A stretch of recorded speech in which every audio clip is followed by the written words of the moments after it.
számoljuk.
ökör kinézete van ennek.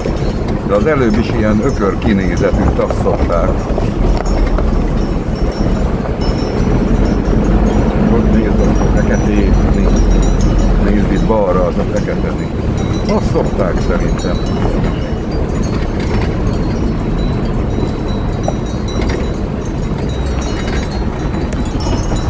Akkor a kötőd van már, hogy majd.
Fedezd fel te is Hunyad megyét, Erdély kapuját. Hunyad megye olyan, mint az Alpok, csak közelebb, természetesebb, vadabb és nyugodtabb. Ez itt Erdély valódi arca, ahol még nem tömegturizmus vár, hanem felfedezésre váró csodák. Sokan úgy gondolják, hogy Erdély egyenlő Székelyfölddel, pedig Erdély sokkal közelebb kezdődik. Budapesttől, Szegedtől vagy Debrecenből mindössze félnapú autózás, és már a Retyezát vagy a Párinc hegység hegyeinek vadregényes világában lehet. Nem kell 10 órát utazni, mint Székelyföldre. Hunyad megye sokkal közelebb van, mint gondolnád, így akár egy hosszú hétvégére is ideális cél.